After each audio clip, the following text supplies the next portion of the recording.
மயிலாடுதுறை மாவட்டம் மயிலாடுதுறை கூரை நாட்டில் அமைந்துள்ள அருள்மிகு ஸ்ரீ கள்ளக்குறிச்சி மகா மாரியம்மன் ஆலயத்தில் ஆண்டுதோறும் நடைபெறும் தீமிதி திருவிழா கடந்த 24ஆம் தேதி கொடியேற்றத்துடன் கோலாகலமாக தொடங்கியது.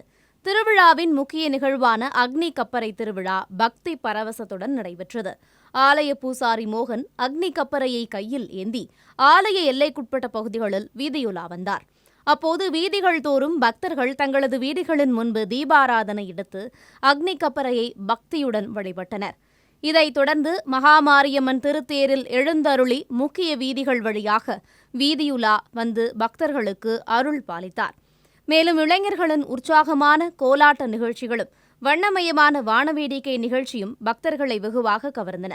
திருவிழாவின் சிகர நிகழ்வான தீமிதி திருவிழா வருகின்ற ஆகஸ்ட் 2ஆம் தேதி வெகு விமரிசையாக நடைபெற உள்ளது குறிப்பிடத்தக்கது.